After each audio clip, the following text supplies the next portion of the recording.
പൃഥ്വിരാജിനെ നായകനാക്കി നിസാം ബഷീർ സംവിധാനം ചെയ്ത ഐ നോബഡി ചിത്രത്തിന്റെ 10 ദിവസത്തെ world wide box office collection report ഇപ്പോൾ പുറത്തു വന്നിരിക്കുകയാണ്. ചിത്രം 10 ദിവസം കൊണ്ട് വേൾഡ് വൈഡ് 14,61,00,000 രൂപയാണ് നേടിയത്.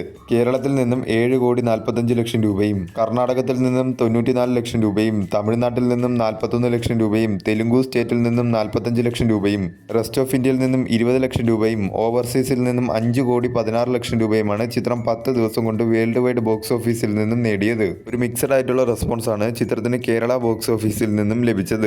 2026 ഇതുവരെ റിലീസ് ചെയ്ത മലയാള ചിത്രങ്ങളിൽ വേൾഡ് വൈഡ് ഏറ്റവും കൂടുതൽ കളക്ഷൻ നേടുന്ന ചിത്രങ്ങളുടെ കൂട്ടത്തിൽ 13ാം സ്ഥാനത്താണ് ഐ നോബഡി എന്ന ചിത്രം. 3,50,00,000 രൂപയാണ് ചിത്രത്തിന് 10 ദിവസം കൊണ്ട് കേരള ഷെയറായി ലഭിച്ചത്.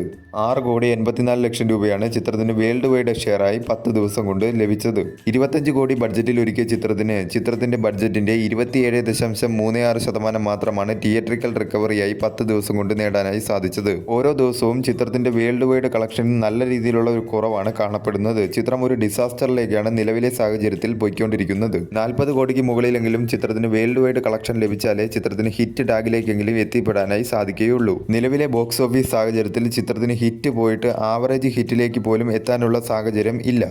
ലാംഗ്വേജ് വൈസ് ടോട്ടൽ ഡൊമസ്റ്റിക്കിൽ നിന്നും ചിത്രം 10 ദിവസം കൊണ്ട് നേടിയത് മലയാളം ലാംഗ്വേജ് 9.01 കോടിയും Telugu language dubbed version 35 lakh രൂപയും Tamil language dubbed version 9 lakh രൂപയുമാണ് ചിത്രം ലാംഗ്വേജ് വൈസ് ടോട്ടൽ ഡൊമസ്റ്റിക്കിൽ നിന്നും 10 ദിവസം കൊണ്ട് നേടിയത്. നിലവിലെ ബോക്സ് ഓഫീസ് സാഹചര്യത്തിൽ ചിത്രം ഒരു ഡിസാസ്റ്ററായി മാറിയിരിക്കുകയാണ്.